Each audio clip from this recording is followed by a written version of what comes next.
میرے اہل سنت بھائیوں کے ہاں یہ 12 ربیع الاول ہے، اہل تشیع کے ہاں یہ 17 ربیع الاول ہے۔ میں نے کبھی زندگی میں کسی بھی جگہ پہ جا کے اس بات پہ بحث نہیں کی کہ یہ تاریخ غلط ہے اور یہ تاریخ ٹھیک ہے، اس لیے کہ 12 بھی چاند کی تاریخ ہے، 17 بھی چاند کی تاریخ ہے۔ چاند نہ تھا اور یہ تھے۔ بسم اللہ۔ یہ چاند کے بعد نہیں، یہ چاند سے پہلے ہے، بلکہ انہی کے پاؤں کے تلووں سے نور لے کے تو چاند کو چاند کی جتنی۔ لہٰذا اس بات پہ بحث نہیں ہے کہ 12 ٹھیک ہے یا 17 ٹھیک ہے، عقیدہ یہ ہے کہ نبی کا میلاد ہونا چاہیے۔ تاریخوں کا محتاج میرا رسول نہیں، میلاد پیغمبر ہونا چاہیے۔ عید میلاد النبی، میلاد رسول۔ میلاد فارسی زبان کا لفظ ہے، میلاد کہتے ہیں سالگرہ کو، نبی کی سالگرہ۔ میرے سامنے ماشاءاللہ دانا مجمع ہے اور یہ لفظ کی قدر کرے گا۔ میلاد نبی منا ہی ہو سکتا ہے جو نبی کو پہلے دن سے نبی مانتا ہو۔ بسم اللہ صلی اللہ یا رسول بسم اللہ بسم اللہ۔ یہ میلاد رسول ہے، وہی منائے گا جو نبی کو پہلے دن سے رسول اور نبی۔ فرض سے میلاد شروع نہیں ہوتا، میلاد عرش سے شروع ہوتا ہے۔ یہ اعتراض ہے کہ شاید جو علی کا ذکر زیادہ کرتے ہیں وہ نبی کی بات کم کرتے ہیں، یہ غلط اعتراض ہے۔ ہم علی علی کرتے اس لیے ہیں تاکہ زمانے کو نبی نبی کرنے کی تعظیم آ جائے۔ ہم علی کی باتیں زمانے کو اس لیے زیادہ سناتے ہیں، ہم اس لیے زیادہ سناتے ہیں تاکہ زمانے کو پتہ چلے کہ جس کا علی ایسا ہے اس کا نبی کیسا ہو، جس کا غلام ایسا ہے اس کا امام کیسا ہو، جس کے قدموں میں بیٹھنے والا ایسا ہے وہ سردار کیسا ہو۔ اور میں ممبر کی عزت کی قسم کھا کے کہتا ہوں کہ ہم نے علی کی وجہ سے نبی کو نہیں مانا، ہم نے نبی کی وجہ سے علی کو مانا۔ اس لیے ہمیں نبی نے بتایا تو ہم نے علی کو مان لیا۔ ہم کبھی بھی علی کو نہ مانتے اگر نبی کا حکم نہ ہوتا۔ خم غدیر پہ نبی ہاتھ نہ اٹھاتے ہم کبھی نہ مانتے۔ نبی نے بازو پکڑ کے دکھا دیا اور قرآن کہتا جو محمد دے وہ لے لو، جس سے روکے اس سے رک جاؤ۔ نبی نے ہمیں علی دیا اور ہم نے لے لیا، اور ہمیں عزت رسالت کر کے بھی ابو طالب کے بیٹے علی ہی نے بتائی ہے کہ نبی کی عزت کیسے کرنی ہے۔ کوفے کا ممبر تھا، نہج البلاغہ میں ہے کہ کوفے کے ممبر پہ علی بیٹھے تھے، ایک یہودی آ گیا، اس نے آ کے علی سے سوال کیا، اس نے کہا یا علی یہ اتنے سوالات کے جواب جو اتنی آسانی سے دے دیتے ہو، یا علی یہ علم کہاں سے سیکھا ہے، یہ علم کہاں سے پڑھا ہے، یا علی ہمیں بتا تو نے کہاں سے سیکھا اور کہاں سے پڑھا۔ علی کہہ سکتے تھے یہ میرا علم ہے، علی کہہ سکتے تھے یہ میرا شعور ہے، علی کہہ سکتے تھے یہ میری امامت کی وجہ سے ہے۔ علی کے جملے آج بھی نہج البلاغہ میں ہیں۔ اللہ یہودی کو دیکھ کے فرمایا ھذا صفۃ العلم، ھذا لعاب رسول اللہ، یہ جو میرے سینے میں علم ہے یہ رسول کے لعاب چوسنے کی وجہ سے ہے، یہ رسول کے زبان چوسنے کی وجہ سے ہے۔ اتنا جملہ کہنا تھا، یہودی نے علی کے قدموں پہ ہاتھ رکھا، ہاتھ رکھ کے اب مجھے کلمہ پڑھوا دیجئے۔ اللہ نے دیکھے گا اب کلمہ کیوں پڑھا ہے، اس نے کہا میں نے تیرا نبی دیکھا نہیں ہے، علم تیرا دیکھا ہے، لیکن کلمہ اس لیے پڑھنے لگا ہوں جس کا شاگرد ایسا ہے وہ استاد کیسا ہوگا، جس کا غلام ایسا ہے وہ نبی کیسا ہوگا۔ اس نے علی کے قدموں پہ ہاتھ رکھ کے کلمہ پڑھا، یا ایک شخص اٹھ کے کھڑا ہو گیا، اس نے کہا اچھا یا علی آج سمجھ میں آیا یہ علم آپ کا ذاتی نہیں، یہ تو رسول کے لعاب کی وجہ سے ہے۔ پھر علی تمہارا کمال تو نہیں، یہ کمال تو ہمارے نبی کے لعاب کا ہے۔ علی جلال میں اگر جاہل نہ پر ابھی لعاب بولا ہے، لہو نہیں بولا۔ بسم اللہ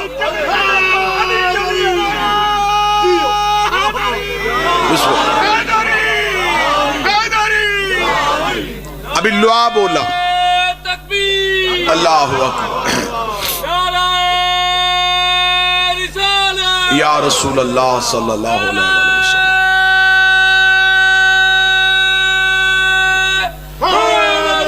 یا ابھی لعا بولا ہے، لہو نہیں بولا۔ اور میں نبی کا لہو ہوں، میں نبی کا خون ہوں۔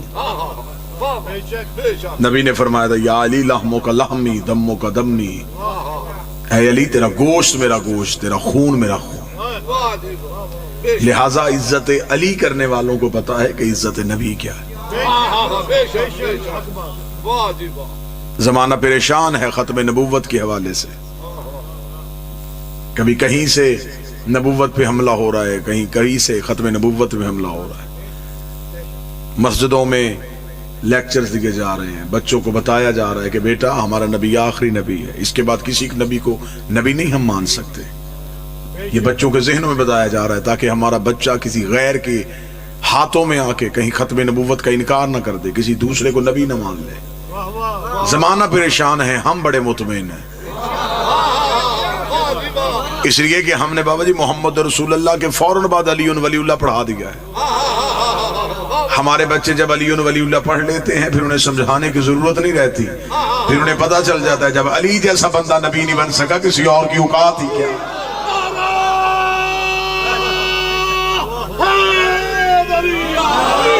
ختم نبوت کی سب سے بڑی دلیل کا نام علی ولی اللہ. لہذا ہم شیعہ سنی کیونکہ یہ مشترکہ اجتماع ہے, مشترکہ رونق ہے, اللہ اس رونق کو ہمیشہ یوں ہی سلامت رکھے. اللہ مرد فقیر کا سایہ ہمیشہ آپ کے سر پہ سلامت رکھے. اللہ بادشاہ جی کیوں اس قوم کے سر پہ ہمیشہ سلامت رکھے. روحانیت کی فضا میں رہنے والے لوگ ہو, مولوی سے زیادہ فقیر کو ماننے والے لوگ ہو, اور وہاں کبھی دہشت گردی نہیں ہوتی جہاں فقیر کا راج, جہاں کوئی نہ کوئی علی کا بیٹا ولی کی حیثیت سے موجود ہو. لہٰذا شیعہ سنی جتنے مشترکہ احباب تشریف فرمائیں, ہمارے جھگڑے ہیں نبوت کے بعد, نظریات کا اختلاف ہے نبی کے بعد. نبی کے بعد کسی نے خلافت کو ماننا, کسی نے امامت کو ماننا, یہ ہر ایک کے اپنے شعور کی بات تھی, اس بات پہ کوئی جھگڑا نہیں ہے. لیکن نبی تک تو ایک ہے, نبوت تک تو سارے ایک ہے نا جی. نبی کے بعد کسی نے خلافت کو تسلیم کر لیا, کسی نے امامت کو تسلیم کر لیا, کوئی صحابہ کو مانتا ہے, کوئی اہل بیت کو مانتا ہے. فرق یہ بھی زیادہ نہیں ہے, بات صرف تھوڑی سمجھنے والی ہے. جو نبی سے پیار کرتے تھے انہیں صحابی کہتے ہیں, جن سے نبی پیار کرتا تھا انہیں اہل بیت کہتے ہیں. یہ میں جملہ تھوڑا اور آسان کر دوں, تو جو نبی کو اٹھاتے تھے اسے صحابی کہتے ہیں, اور جنہیں پیغمبر اٹھاتے تھے انہیں اہل بیت کہتے ہیں. اگر کوئی موسم کی وجہ سے نہیں بول سکا جملہ اور آسان کر دیتا ہوں, جو نبی کے تھے وہ صحابی تھے, جو نبی سے تھے وہ اہل بیت تھے.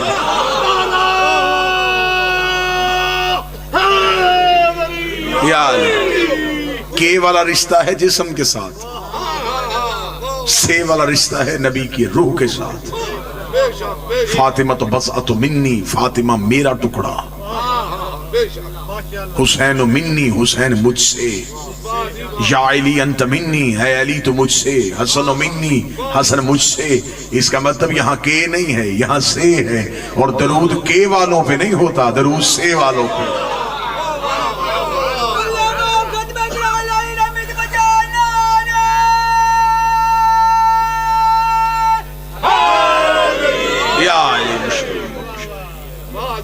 لہذا نبی کو نبی عزت اسلام کی چاہتے ہیں تو ہمیں عزت نبی کی کرنا پڑے. یہ کوئی نبی کی عزت نہیں ہے کہ ہم یہ کہیں کہ ہمارا نبی معاذ اللہ ثم معاذ اللہ 40 سال کے بعد نبی بنا. یہ نبی کی عزت نہیں ہے, یہ توہین رسالت ہے. جب میں یہاں پہنچا میں تب بھی خطیب تھا, میلاد میں دیر تھی, 2-3 گھنٹے مجھے آرام کا موقع مل گیا.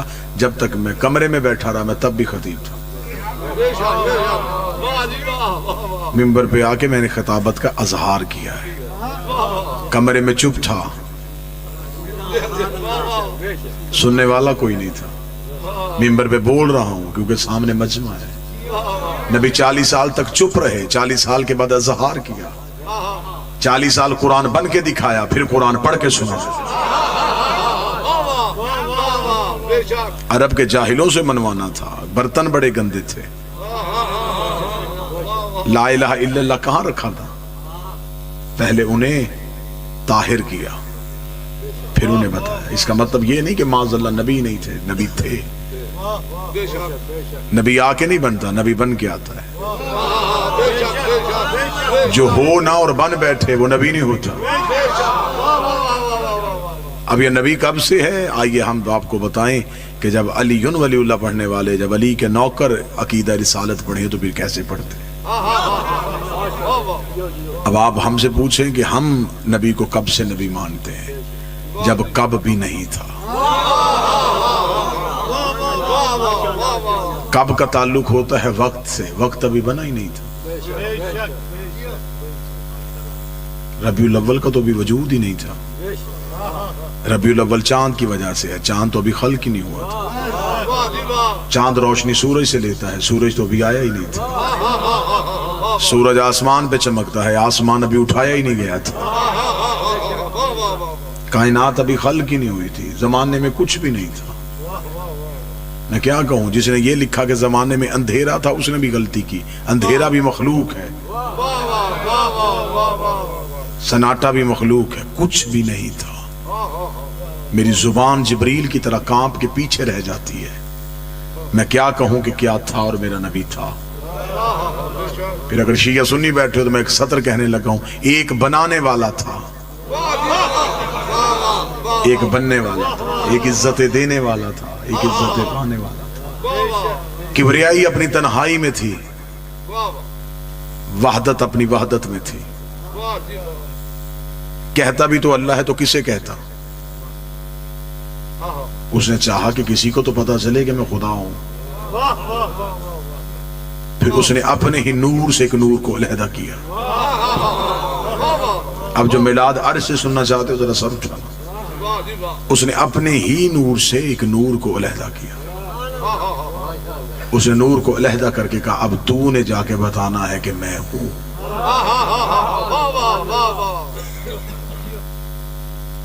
تو نے زمانے کو جا کے تعارف کروانا ہے کہ کوئی اللہ ہے. اس نور کو اپنے نور سے علیحدہ کر کے اس نے اس نور کو مقدس ترین پردوں میں رکھ دیا.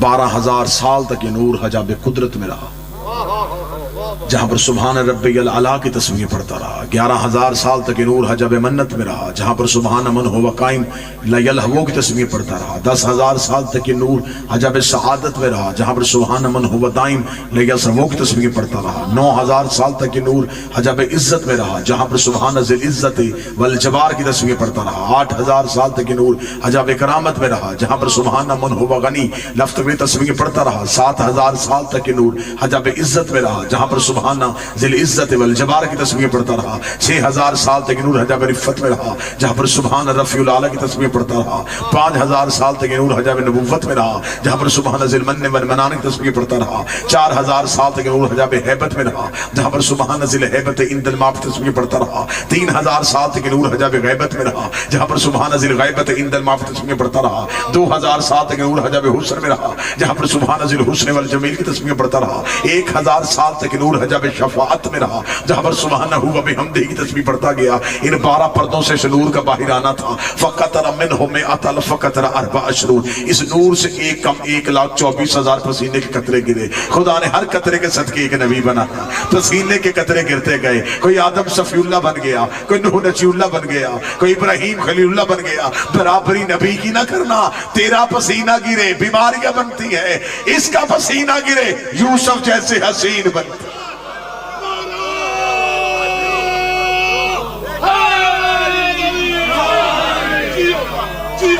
بسم اللہ. پسینے کے قطرے گرتے گئے اور خدا نبوتیں دیتا گیا. آؤ ہم تمہیں بتائیں کہ یہ کائنات بنی کیسے.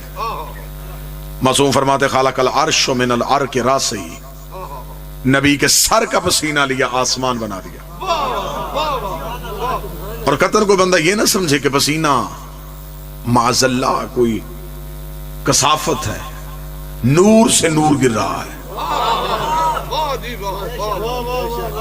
خلق العرش من العرق راسہ، نبی کے سر کا پسینہ لیا آسمان بنا دیا. خلق الانبیاء من العرق جبین، نبی کی پیشانی کا پسینہ لیا انبیاء بنا دیا. خلق الملائکہ من العرق صدرہ، اس کے سینے کا پسینہ لیا اور فرشتے بنا دیے. خلق اللوح والقلم من العرق یدین، نبی کے ہاتھوں کا پسینہ لیا، لوح و قلم بنا دیے. خلق الارض من العرق رجلین، ہمارے نبی کے قدموں کا پسینہ لیا زمین بنا دی. اب مجھے دکھ ہوگا جو بندہ اگلی سطر میں نہ بولے دنیا جو کھاتی ہے یہ دانہ زمین دیتی ہے. یہ رزق لیتی ہے یہ زمین سے ملتا ہے، اور جو ملتا ہے وہ نبی کے قدموں کے صدقے سے ملتا ہے۔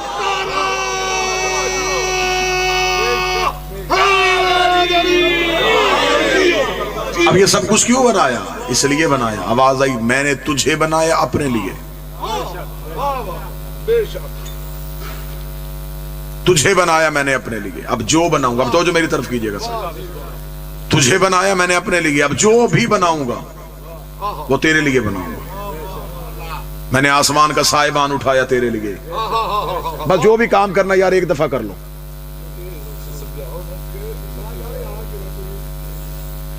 آسمان کا سائبان اٹھایا تیرے لیے، زمین کا بچھونا بچھایا تیرے لیے۔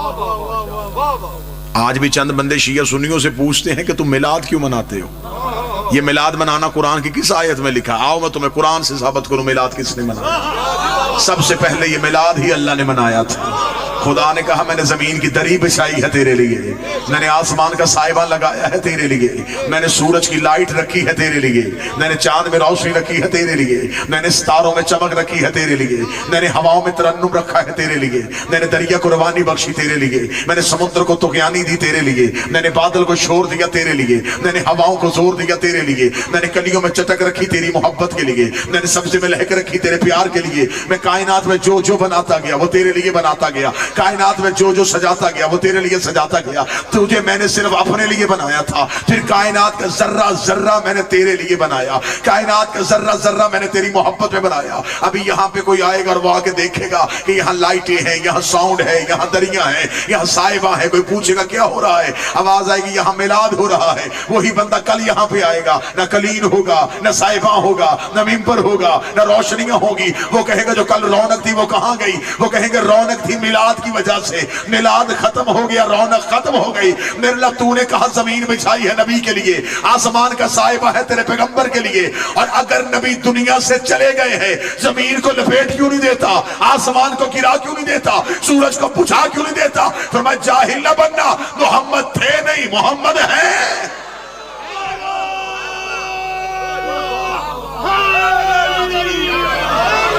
نبی تھے نہیں، نبی ہیں۔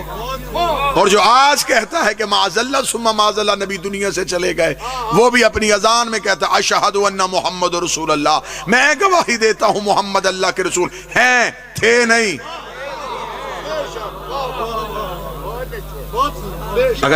اگر تو نے نبی کو حاضر نہیں ماننا پھر اذان بدل، جرت کر مسجد کے سپیکر میں کہے کہ محمد اللہ کے رسول تھے۔ اگر وہ تھے ہوتے تو کائنات غرق ہو جاتی، وہ ہیں، موجود بھی ہیں، درود بھی ہیں، سلام بھی ان پہ۔ ان 12 حجابات میں نبی کا نور رکھا، 12 حجابات سے اس نور کو نکالا اور نور کے دریاؤں میں رکھ دیا۔ خدا نے نور کے دریا خلق کیے، اس نور کو دریاؤں میں اتار دیا، درہ زہد میں، درہ زہد سے درہ کرم میں، درہ کرم سے درہ تقوی میں، درہ تقوی سے درہ جود میں، درہ جود سے درہ سخا میں، درہ سخا سے درہ عطا میں، درہ عطا سے درہ رحمت میں، درہ رحمت سے درہ شفاعت میں، درہ شفاعت سے درہ حسن میں۔ مقدس دریاؤں سے عبور کرتا کرتا یہ نور صلب آدم میں آیا۔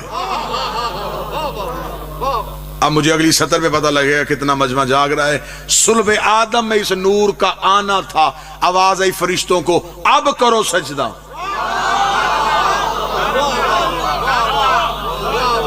اس کا مطلب ہے سجدہ آدم کو نہیں ہو رہا، سجدہ اس نور کو ہو رہا ہے جو آدم کی پیشانی میں منتقل۔ ملائکہ کو حکم ہوا اب سجدہ کرو، اس لیے حیات القلوب میں علامہ مجلسی علیہ الرحمہ لکھتے ہیں اہل سنت ابن محی الدین عربی سے لے کے ابن تیمیہ تک جہاں چاہو حضرت آدم کا پتلا پہلے سے موجود تھا، سجدے کا حکم نہیں تھا۔ یہ نہیں کہ خدا نے فوراً آدم کا پتلا تیار کیا اور فوراً سجدہ کروا دیا، نہیں، آدم کا پتلا پہلے سے تھا لیکن سجدے کا حکم نہیں تھا۔ ملائکہ گزرتے تھے آدم کے پتلے کو دیکھتے تھے لیکن انہیں پتا نہیں تھا یہ کس لیے۔ ادھر یہ نور آدم کی پیشانی میں آیا، خدا نے کہا اب سجدہ کرو۔ سجدہ جسم کو نہیں، سجدہ نور کو ہے۔ اب یہاں سے سطر پڑھنے کے بعد کاش میرے پاس ایسی طاقت ہوتی میں سطر پڑھتا نہ تمہارے دلوں پہ جا کے لکھ دیتا. سطر ہی اتنی قیمتی ہے. حضرت آدم کا پتلا پہلے سے تھا, سجدہ نہیں تھا. سجدہ تب ہوا جب ان کا نور آیا. آدم کا پتلا پہلے سے تھا, سجدے کا حکم نہیں تھا. سجدہ تب ہوا جب ان کا نور آیا. پھر لفظ سننا, آدم کا پتلا پہلے سے تھا, سجدے کا حکم نہیں تھا. سجدہ تب ہوا جب اس کا نور آیا. کعبہ بھی پہلے سے موجود تھا, سجدے کا حکم نہیں تھا. سجدہ تب ہوا جب 13 رجب اس کا نور آیا.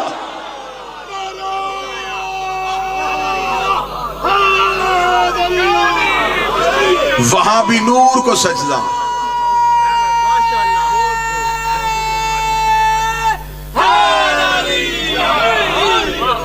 وہاں بھی نور کو سجدہ, یہاں بھی نور کو سجدہ. آج بھی مسلمان کعبہ کو سجدہ کرتے ہیں تو کوئی ہندو آ کے تم سے کہے کہ ہم بت پوجتے ہیں, تم بھی تو ایک عمارت کو سجدہ کرتے ہو.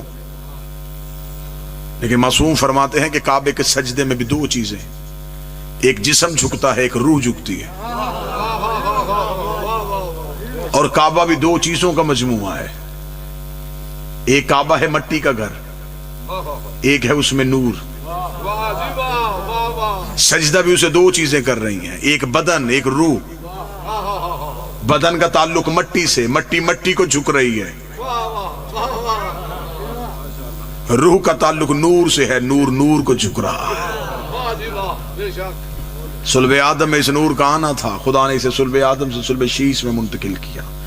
صلب شیش سے صلب انوش میں آیا, صلب انوش سے صلب کنان میں آیا, صلب کنان سے صلب محلائیل میں آیا, صلب محلائیل سے صلب بازر میں آیا, صلب بازر سے صلب ادریس میں آیا, صلب ادریس سے صلب خنوخ میں آیا, صلب خنوخ سے صلب مسلوسخ میں آیا, صلب مسلوسخ سے صلب ملک میں آیا, صلب ملک سے صلب نوح میں آیا, صلب نوح سے صلب سام میں آیا, صلب سام سے صلب فقصد میں آیا, صلب فقصد سے صلب شالخ میں آیا, صلب شالخ سے صلب آبر میں آیا, صلب آبر سے صلب فالق میں آیا, صلب فالق سے صلب ارغو میں آیا, صلب ارغو سے صلب تارق میں آیا, صلب تارق سے صلب ابراہیم میں آیا, صلب ابراہیم سے صلب اسماعیل میں آیا, صلب اسماعیل سے صلب کدار میں آیا, صلب کدار سے صلب بنت میں آیا, صلب بنت سے صلب حامل میں آیا, صلب حامل سے صلب یس میں آیا, صلب یس سے صلب یمسئی میں آیا, صلب یمسئی سے صلب عاد میں آیا, صلب عاد سے صلب عدنان میں آیا, صلب عدنان سے صلب معاد میں آیا, معاد سے صلب مدرکہ میں آیا, صلب مدرکہ سے صلب خزیمہ میں آیا, صلب خزیمہ سے صلب کنانہ میں آیا, صلب کنانہ سے صلب نظر میں آیا, صلب نظر سے صلب مالک میں آیا, صلب مالک سے صلب غاب میں آیا, صلب غاب سے صلب لہب میں آیا, لہر سے صلب وبی میں آیا, لبی سے صلب کعب میں آیا,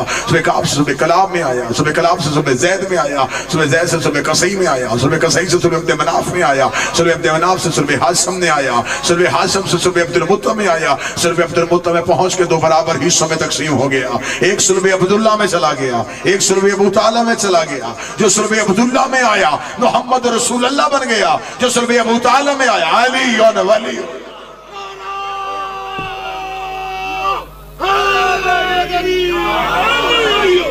ایک آغوش آمنہ میں آ گیا, ایک آغوش فاطمہ بنت اسد میں آ گیا. ایک صلب عبداللہ میں, ایک صلب ابو طالب میں.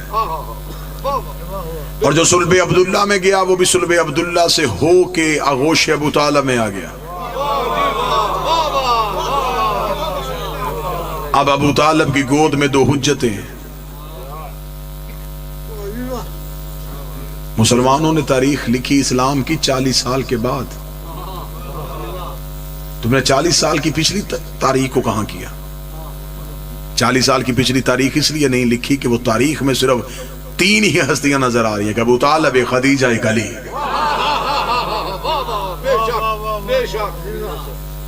40 سال کے پیچھے تو کوئی مسلمان ہی نہیں تھا نا.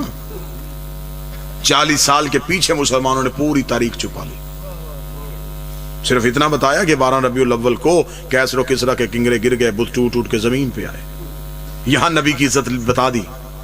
پھر اس کے بعد فوراً تاریخ جو ہے وہ خود شرمندہ ہے کہ وہاں لکھا کہ نبی دنیا میں آئے, بت ٹوٹے, کنگرے گرے, آتش کدا جو فارس کا آتش کدا تھا جس کی آگ ہزاروں سال سے جل رہی تھی وہ بجھ گئی ہمارے نبی کے آنے کی وجہ سے. پھر آگے اب تاریخ میں کیا لکھا, اب فوراً آگے تاریخ میں لکھ دیا نبی کو نہیں پتا تھا کہ میں نبی ہوں. جبریل نے آ کے بتایا کہ آپ نبی ہیں. اچھا, بت کدے کی آگ کو پتا چل گیا کہ یہ نبی ہے. کیسر و کسرا کے کنگروں کو پتا چل گیا کہ نبی ہے. جو بت ٹوٹے تھے انہیں پتا چل گیا کہ نبی ہے. اور جس کے گھر میں آیا ہے. اب یہ تاریخ مسلمانوں نے فوراً کیوں بدلی؟ اس لیے بدلی کہ اب اس تاریخ میں ان ہستیوں کا کردار تھا. 40 سال تک مسلسل یہی ہستیاں اپنا کردار ادا کرتی رہی. اور یہ اتنا ظلم ہوا ہے. میرے سامنے شیعہ اہل سنت مشترکہ احباب تشریف فرما ہے. سب سے زیادہ مسلمانوں نے ظلم اپنی تاریخ پہ کیا ہے، کیونکہ تاریخ لکھی گئی ہے بادشاہوں کے دربار میں بیٹھ کے. تاریخ لکھی گئی ہے درہم و دینار کی پوٹلیاں لے لے کے. اور بادشاہ چاہتے تھے کہ نبی کے خاندان کا ذکر کم سے کم ہو. اب یہ درد دل ہم کہاں بیان کریں؟ اگر یہ مشترکہ مجمع میں بیان نہیں کرنا تو کہاں بیان کریں؟ لہذا جو میرے اہل سنت بھائی ہیں، ایک لمحے کے لیے مسلمان ہو کے سنیے گا. ایک لمحے کے لیے مسلمان ہو کے سنیے گا. یہاں اب حضرت ابو طالب کا نام مٹانے کے لیے فرضی نام تراشے گئے. یہاں لکھا گیا کہ یہ نبی کو دودھ پلاتی تھی، اور نبی نہیں تھے. 40 سال کے بعد نبی بنے. میرے اہل سنت بھائی جو بیٹھے ہیں وہ آج کے بعد اس بات کی تحقیق کرے، وہ جا کے پوچھے علماء سے کہ ہمیں بتائیں اس بی بی جو دودھ پلاتی تھی اس کا مذہب کیا تھا. اگر وہ کہیں گے مسلمان تھی تو آپ پوچھ گیا کہ کس کے مسلمان تھی؟ نبی تو خود نبی نہیں. موضوع پسند نہیں ہے تو میں جملے تبدیل کر.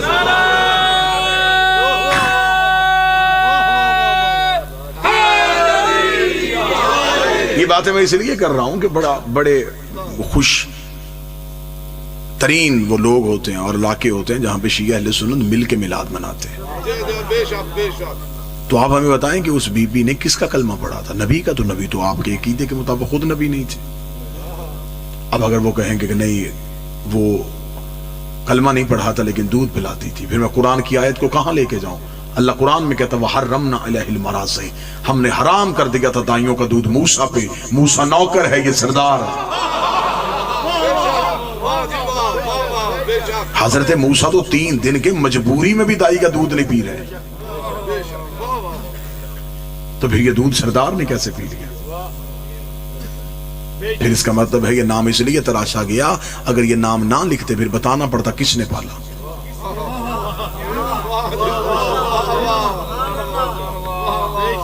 وہ حضرت ابو طالب کا نام مورخ لکھنا نہیں چاہتا تھا، اسے مورخ نے تاریخ میں معاذ اللہ لکھ دیا کہ انہوں نے کلمہ نہیں پڑھا تھا. اور اسلامیات میں بچوں کو یہ بتا دیا گیا بیٹا مردوں میں سب سے پہلے انہوں نے کلمہ پڑھا تھا، بچوں میں سب سے پہلے انہوں نے پڑھا تھا، اسلام کی زیادہ جنگیں انہوں نے جیتی تھی. آپ ہمیں یہ کیوں نہیں بتاتے کہ اسلام کی پہلی دعوت کس کے گھر ہوئی تھی؟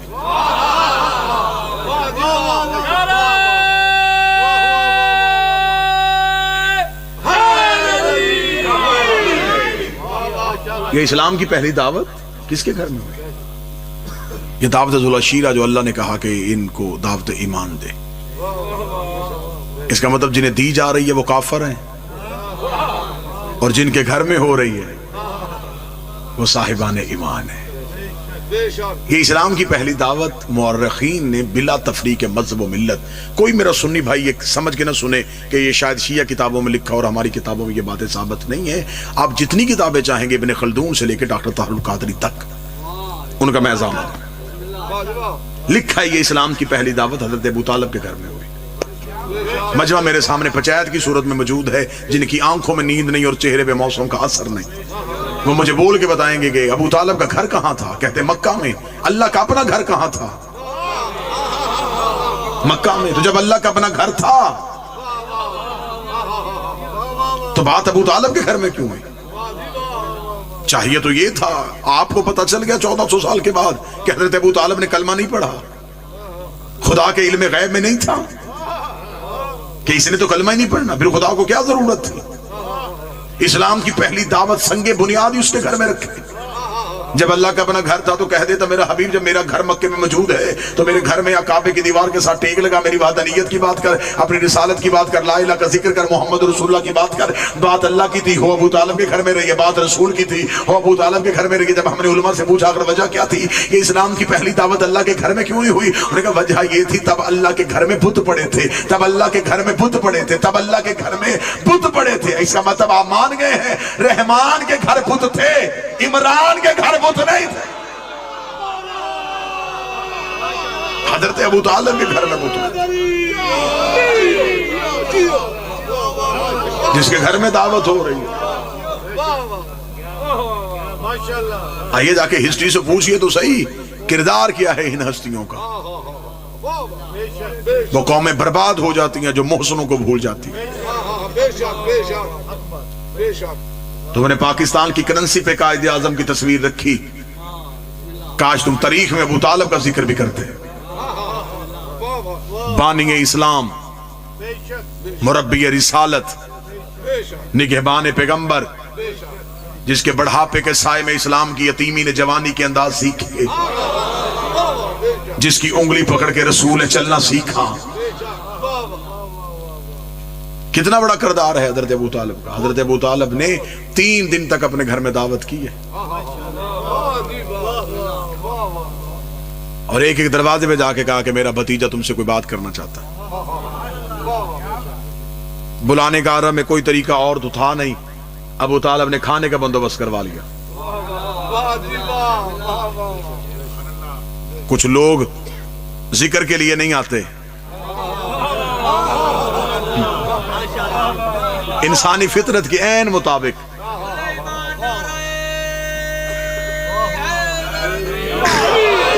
لالچ سے خوراک رکھا گیا. جنہوں نے نہیں آنا تھا وہ سب سے پہلے آئے. دعوت کا اہتمام ہوا. دعوت بھی چھوٹی موٹی نہیں تھی, پرتکلف. عربوں کو ان کے مزاج سے زیادہ کھانا کھلایا گیا. پہلے دن کھانا کھلا کے ابو طالب نے کچھ نہیں کہا, جانے دیا. فرمایا انہیں اپنے گھر کے نمک کی عادت ڈالے. دوسرے دن پھر آ گئے, آتے ہوئے اور لوگوں کو ساتھ لائے. تیسرے دن مجمع زیادہ ہو گیا. آج رسالت امام نے چچا کی ابا کے دامن کو تھاما, تھام کے کہا چچا بات میری کوئی نہیں سنتا. فرمایا آپ بتائیں سنانا کب چاہتے ہیں. رسالت امام نے فرمایا ہم چاہتے ہیں کہ آج بات ہو ہی جائے. فرمایا پھر آج کوئی نہیں جائے گا. اب کتابیں کہتی ہیں کہ حضرت ابو طالب نے جب سب کھانا کھا چکے پوچھا کسی اور کو کوئی طلب, کہنے ابو طالب تو نے تو اتنا کھلا دیا 3 دن سے, ہم تو تیرے ممنون ہیں, ہم تو تیرے مقروض ہو گئے. ابو طالب نے کہا اب حبیب قرضہ واپس لیتے. کیا کرنے لگا ہے؟ فرمایا میرا بھتیجا تم سے کوئی بات کرے گا. ان کو خبر تھی کہ اب نبی کیا کہنے والے ہیں. یہ اٹھنے کا ارادہ کر رہے تھے. ابو طالب نے اپنی ابا کو کھولا, تلوار کو نیام سے کھینچا, گھر کے بیرونی دروازے پر اپنی تلوار کی نوک کو رکھ کے کہا آج کوئی نہیں جائے گا جب تک وہ نہ بولے. اس کو خاموش ہو جاؤ. اتنا کہنے کے بعد نبی کے چہرے پہ نظر مار کے حضرت ابو طالب نے کہا قم یا سیدی و یا مولایا, اٹھو میرا سید, اٹھو میرا مولا. فتکلم مما تحبون, اور کہہ دے وہ جو تو چاہتا ہے. وبلغ رسالتہ من ربک, اور پہنچا وہ رسالت جو تیرے رب نے تجھ پہ نازل کی ہے. ابو طالب کا جملہ کہنا تھا, خدائی جھوم گئی. خدا نے کہا ابو طالب تو نے تو توحید پہ قرضہ کر دیا, تو نے 40 کافروں میں میرے نبی کو مولا کہہ دیا, میرے نبی کو سید کہہ دیا. میں 1.25 لاکھ حاجیوں میں اسی نبی کے ہاتھوں تیرے علی کو مولا نہ کہلواؤں, مجھے خدا نہ کہہ.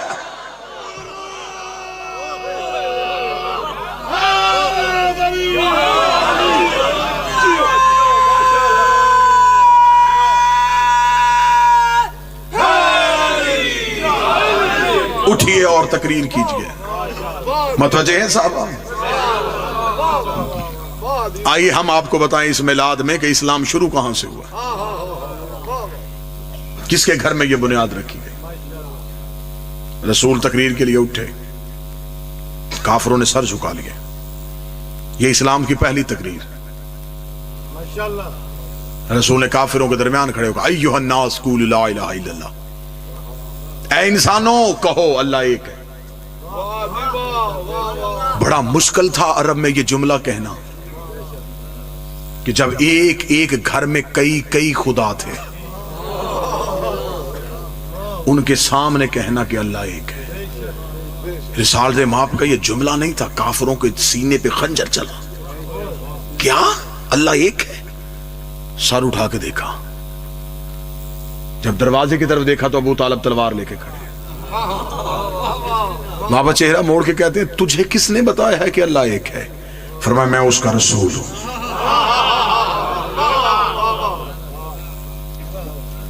چند بوڑھے سردار اونچی آواز میں کہکا لگایا، کہکا لگا کہتے ابو طالب مبارک ہو، آج کے بعد بھتیجے کی اطاعت کرے گا. یہ کیا کہہ رہا ہے تیرا بھتیجا؟ یہ عبداللہ کا بیٹا کیا کہہ رہا ہے؟ یہ کہہ رہا کہ میں نبی ہوں، یہ ہمارے درمیان رہا ہے اور اب یہ کہہ رہا ہے کہ میں نبی ہوں. اب اس کی نبوت کو مانے، کیا گواہی ہے کہ یہ نبی ہے؟ اب اتنا کہنا یہ پیچھے سے علی کی آواز آئی، اشہد ان لا الہ الا اللہ، میں گواہی دیتا ہوں کہ وہ اللہ ہے، میں گواہی دیتا ہوں یہ اس کا رسول ہے. رسول کا میں گواہی دیتا ہوں یہ میرا جانشین ہے. اس کا مطلب آج پوری دنیا میں جو مسلمان کلمہ پڑھتے لا الہ الا اللہ محمد رسول اللہ، یہ علی کی سنت ہے. علی ولی اللہ کہنا نبی کی سنت. بسم اللہ. ہم گواہی دیتے ہیں، میں گواہی. آؤ اسلام میں کردار تو دیکھو کن ہستیوں کا کردار ہے. علی اٹھے، علی نے کہا میں گواہی دیتا ہوں. رسول کہہ رہے ہیں اللہ ایک ہے، علی پیچھے سے کہہ رہے ہیں ہاں اللہ ایک ہے. آگے محمد رسول اللہ ہے، پیچھے علی ولی اللہ ہے. اب میں جملہ بدل کے کہنے لگا اور جملہ آپ کے ذہنوں کو جگا دے گا. ابو طالب کے دونوں بیٹوں نے پورے کفر کو گھیر لیا.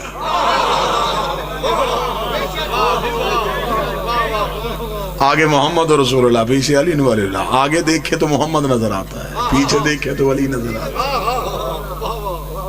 فرمایا یہاں سے مان کے جاؤ. مسلمانوں نے یہ اپنی تاریخ کے جملے چھپا دیے، جبکہ یہ انتہائی اہم چیپٹر تھا، اسے دینیات کا حصہ بننا چاہیے تھا، یہ پڑھایا جاتا لیکن چھپا دیا. صرف کیوں؟ اس میں وہ کردار نظر نہیں آ رہے جنہیں مسلمان منوانا چاہتا ہے، اور وہ کردار نظر آ رہے ہیں جن کو وہ منوانا نہیں چاہتا. مسلمانوں نے اپنی یہ جو نوجوان بیٹھے ہیں، کیونکہ اب آپ کے لیے مشکل نہیں ہے دین پہ ریسرچ کرنا، آپ کی انگلیوں کے نیچے دنیا کی لائبریریاں ہیں. اب آپ کتاب پڑھنے کے لیے مولوی کے محتاج نہیں ہیں.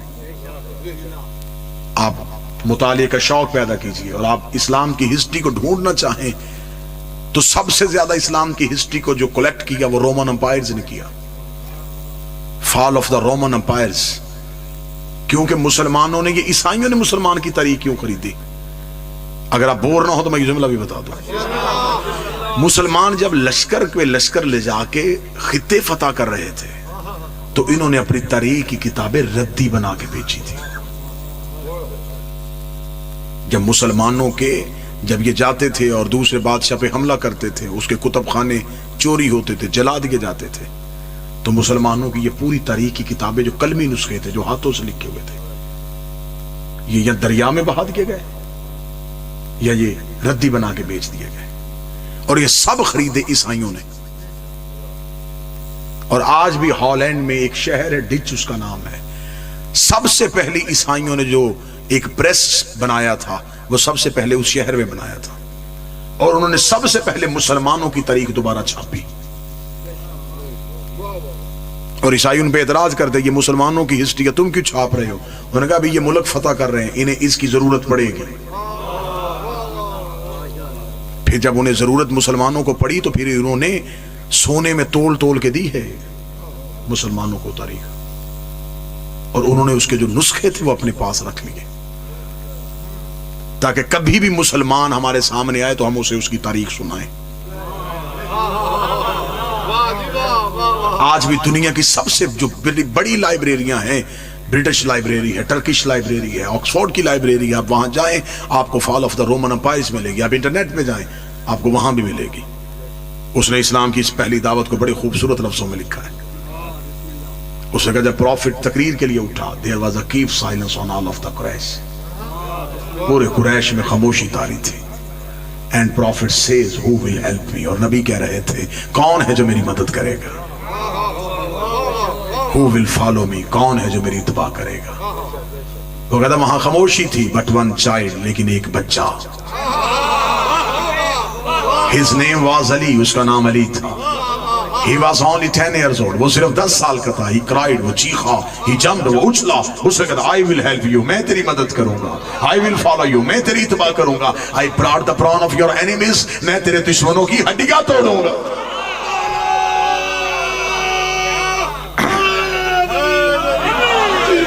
انہوں نے لکھا اسلام کی ہسٹری.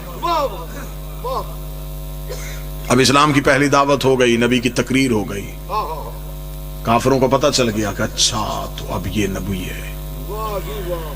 اس سے پہلے کہ کافر اپنے گھروں میں جا کے پروگرام بناتے, حضرت ابو طالب نے نبی کی تقریر ختم ہونے کے بعد نبی کا ہاتھ پکڑ کے وہاں لے گئے جہاں چاروں بیٹے بیٹھے تھے.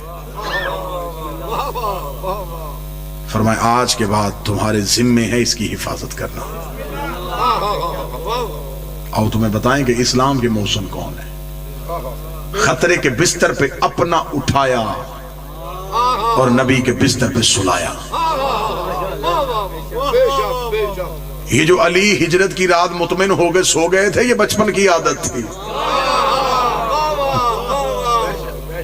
علی کو موت سے اس لیے ڈر نہیں آیا, باپ نے تربیت میں رکھا تھا. خطرے کے بستر پہ کبھی جعفر کو اٹھایا, محمد کی جگہ پہ سلا دیا, کبھی عقیل کو سلا دیا, کبھی طالب کو سلا دیا, میرا قتل ہو جائے, نبی پہ تلوار نہ چلے. عرب کا کلچر ہی نہیں تھا کہ کوئی چچا اپنا بیٹا بھتیجے پہ قربان کرتا. بیٹا جب بھی قربان ہوتا ہے عقیدے پہ ہوتا ہے. حضرت ابو طالب نے بستر بدل کے زمانے کو بتایا محمد میرے بھتیجے کا نام نہیں, میرے عقیدے کا نام. دو ہستیوں نے احسان کیا ہمارے نبی پہ, ایک حضرت عمران اور ایک جناب خدیجہ الکبریٰ. یہ نور دنیا میں اتر آیا اور اللہ قرآن میں کہتا یریدون لیطفئوا نور اللہ بافواہہم. خدا کہتا چاہتے ہیں کچھ لوگ کہ وہ اللہ کے نور کو اپنی منہ کی پھونکوں سے بجھائے. اللہ متمع نوری, لیکن اللہ اپنے نور کو پورا کرے گا. وَلَوْ كَرِهَ الْكَافِرُونَ, چاہے یہ بات کافروں کو بری ہی کیوں نہ لگے. اور یہ لفظ اللہ نے قرآن میں سورہ مبارکہ توبہ میں خدا نے کہا یہ لوگ چاہتے ہیں نور کو منہ کی پھونکوں سے بجھائیں. جب بھی منہ کی پھونک سے کسی روشنی کو بجھانے کا خیال ذہن میں آئے تو جو پہلی تصویر ذہن میں آتی وہ چراغ کی آتی, کیونکہ چراغ کی روشنی وہ ہے جسے پھونکوں سے بجھایا جا سکتا ہے. تو میرا مالک اس کا مطلب ہے کہ تو کوئی چراغ بھیج رہا ہے جسے دنیا بجانا چاہتی ہے. میں وہ چراغ ڈھونڈ رہا تھا کہ وہ چراغ کون سا ہے, کہ جو میں نے آیت پڑھی اسی سے پتہ چل گیا. خدا نے کہا سراج منیرا, میرا حبیب میں نے تجھے روشن چراغ بنا کے بھیجا. اور پھر اس چراغ کی حفاظت کی ذمہ داری دی ابو طالب کو. پھر میر مونس نے کہا تھا فنوس بن کے جس کی حفاظت ہوا کرے, وہ شمع کیا بجھے جسے روشن خدا کرے. پھر حضرت ابو طالب نے ایسی حفاظت کی ہے, ایسی حفاظت کی ہے ابو طالب نے کہ رسالت کی طرف کسی کی آنکھ نہیں اٹھنے دی. اہل سنت کتاب سے ڈاکٹر تعلق قادری صاحب کی کتاب ہے مومن قریش, اس سے ایک حوالہ لے کے آپ کو ایک واقعہ سنا کے یہیں سے آپ کی زحمتیں تمام کر دیتے. رسالت مآب کی ظاہری طور پہ عمر ابھی 5 سال تھی. متوجہ ہے صاحب؟ مکے میں قحط پڑ گیا. قحط کیوں پڑا؟ بارش نہیں ہوئی. بارش نہ ہونے کی وجہ سے, خشک سالی کی وجہ سے قحط پڑ گیا. لوگ پریشان ہو گئے, غریب آئے سرداروں کے پاس. سرداروں نے ایک ہنگامی میٹنگ بلائی اور میٹنگ بلا کے انہوں نے کہا کہ ایسے کرتے ہیں کہ اپنے اپنے بتوں کی پوجا کرتے ہیں, اور ایسے کرتے ہیں یہ پوجا بھی انفرادی نہیں اجتماعی کرتے ہیں.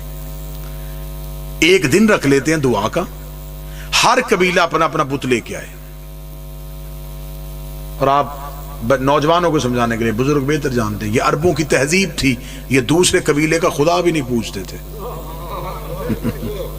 ان میں حسد بہت زیادہ تھا, بغض بہت تھا ان میں. یہ دوسرے کا خدا نہیں پوچھتے تھے، یہ خدا اپنا بناتے تھے۔ امیروں کا خدا بھی امیر ہوتا تھا، غریبوں کا خدا بھی غریب ہوتا تھا۔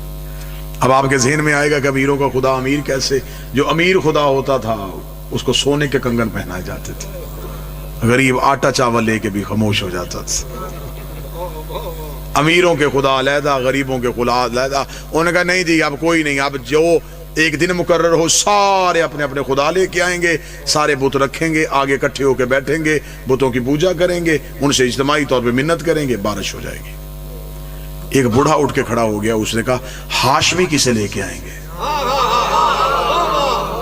میں واقعہ نہیں سنانے لگا، پوری تاریخ یوں بند کر کے آپ کو دینے لگا۔ ہاشمی کسے لے کے آئیں گے؟ اس لیے کہ ہاشمیوں نے آج تک نہیں بتایا کہ وہ کس کی پوجا کرتے، ہاشم نے کبھی نہیں بتایا کہ وہ کسے مانتا ہے، عبد المطلب نہیں بتا کے گیا کہ اس کا خدا کون ہے۔ تو اگر آج سارے خدا باہری آنے ہیں تو آج تو پتہ چلے گا، اور اگر ان کا کوئی خدا نہ ہوا تو پھر ہم کہیں گے یہ بغیر لا مذہب ہے، یہ کوئی خدا مانتے ہی نہیں، ان کے ہاں خدا کا تصور ہی نہیں۔ پورے 70 سرداروں میں سے 7 سردار چنے کہ تم جاؤ ان کے گھر۔ 7 سردار اکٹھے ہو کے حضرت ابو طالب کے گھر آئے، دستک دی، اندر سے رئیس سے مکہ باہر آئے، اور عرب کا کوئی اجتماع ان کے بغیر ہو نہیں سکتا تھا، کیونکہ وہ سارے کمی تھے، یہ سردار تھے۔ حضرت ابو طالب نے دیکھا کہ باہر مکے کے 7 سردار کریں، فرمایا کیوں آئے ہو؟ کہنے لگے ہم اس لیے آئے ہیں کہ ہم نے بارش نہیں ہو رہی، بھوک ہو گئی ہے، لوگ بھوک سے مر رہے ہیں، ہم نے اجتماعی عبادت کا بندوبست کیا ہے۔ حضرت ابو طالب نے کہا اگر یہ بندوبست بھوک کی وجہ سے کیا ہے تو ہمارے گھر سے کھانا لے جایا کرو۔ ان کا دسترخوان کبھی بند نہیں ہوتا تھا، آج بھی انہی کے گھر کا دسترخوان کھلا ہے، آج بھی جسے کہیں سے نہ ملے اسے حسین کے گھر سے مل جاتا ہے۔ یہ جو نوجوان بچے بیٹھے ہیں، حضرت ہاشم کا نام ہاشم کیوں تھا؟ عربوں میں جو سب سے مہنگی ڈش تھی اسے کہتے تھے ہوشم، یہ ہوتی تھی اونٹ کے گوشت کے شوربے میں بھگوئی ہوئی روٹی، یہ رئیسوں کے کھانے کے لیے تھی، اسے کہتے تھے ہوشم، اور جو کھلاتا تھا اسے کہتے تھے ہاشم۔ ابو طالب بھوک کے دنوں میں ہوشم کا دسترخوان لگاتا تھا اور سارے عرب کے غریبوں کو کھلاتا تھا، جس کے بارے میں مولوی نے کہا ان کے گھر میں کچھ نہیں تھا، جنہوں نے حضرت عبداللہ کے دنیا میں آنے میں 100 اونٹ دیے تھے۔ یہ تو نبی کے پیچھے خاندان کی ہسٹری ہے، یہ بیان کروں گا تو بہت تفصیل ہو جائے گی۔ انہوں نے کہا جی ہم نے خداؤں کا انتظام کیا، اگر آپ کا بھی کوئی خدا ہے آپ بھی لائیں۔ حضرت ابو طالب مسکرا کے کہا کل ہم بھی آئیں گے۔ لیکن آپ بولیں نہ بولیں، واللہ باللہ کتابیں کہتی ہیں کہ پوری رات مکے والے سوئے نہیں، اس انتظار میں بادشاہ جی بیٹھے رہے کہ اب ابو طالب کسے لے کے آئیں گے، کہاں سے خدا آئے گا، انہوں نے تو بتایا نہیں ان کا خدا کون ہے۔ جب یہ صبح آئے انہوں نے مکے کے باہر وادی میں اپنے اپنے بت رکھ دیے، آگے بیٹھ گئے، نظریں تھیں ہاشمیوں کے گھر کی طرف۔ یا تھوڑی دیر بعد ابو طالب کے گھر کا دروازہ کھلا، سرکار حضرت عمران کا پہلا قدم مکے کے بازار میں آیا، لوگوں کو اپنے خدا بھول گئے، پنجوں کے بل کھڑے ہو کے ابو طالب کو دیکھا کسے لا رہا ہے۔ پھر طریق کی آنکھوں نے پہلی بار وہ منظر دیکھا، ابو طالب کے کاندھے میں 5 سال کا محمد بیٹھا ہوا تھا۔ آیا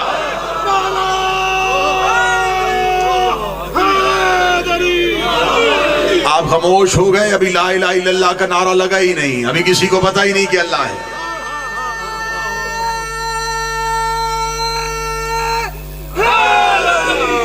ابھی کسی کو پتہ ہی نہیں ہے کہ محمد اللہ کے رسول ہیں۔ 5 سال کے بھتیجے کو کاندھے پہ بٹھا کے حضرت ابو طالب خرامہ خرامہ ٹہلتے ہوئے، وقار کے ساتھ چلتے ہوئے، حضرت ابو طالب مکہ کے بازار سے گزرتے ہوئے، وادی کے قریب سے ہوتے ہوئے مکہ کی ایک اونچی چوٹی پہ جا کے کھڑے ہو گئے۔ کتابیں کہتی اتنی اونچی چوٹی پہ جا کے حضرت ابو طالب کھڑے ہوئے تھے، اس دن مکہ کے گھر کے اندر بیٹھی ہوئی عرب کی ماؤں کی گود میں لیٹے ہوئے بچے بھی ابو طالب کا چہرہ دیکھ رہے تھے۔ آج پورا مکہ ابو طالب کو دیکھ رہا تھا، مرد و زن بچے حضرت ابو طالب کا چہرہ دیکھ لوگ پریشان ہو گئے. آج رئیس مکہ، آج سردار مکہ، اونچی چھوٹی بھی کچھ چلا گیا. حضرت ابو طالب نے کہا تم نے کہا تھا کہ تمہارے خدا بارش نازل کریں گے، تم نے کر لی اپنے خداؤں کی عبادت اور بارش نہ ہوئی. یہ کہنے کے بعد حضرت ابو طالب نے اپنے ضعیف ہاتھوں میں نبی کے چھوٹے چھوٹے ہاتھوں کو لیا، ہاتھوں کو لے کے آسمان کی طرف اٹھا کے اللہم بحق حاصل کر دے، میرے اللہ تجھے ان ہاتھوں کا واسطہ جس کی وجہ سے تو نے کائنات کو خلق کیا، آسمان سے بارش کو نازل کر دے. اتنا کہنا تھا، یہ آسمان پہ بدلی آئی، مکے پہ بارش ہونی شروع ہو گئی. ابو طالب کے چہرے پہ مسکراہٹ آئی، آواز آئی میرا محمد یہ قرضہ یاد رکھنا، آج اس نے اونچائی پہ کھڑے ہو کے تیری رسالت کا اعلان کیا ہے، تو نے پلانوں کا منبر بنا کے علی کی ولایت کا اعلان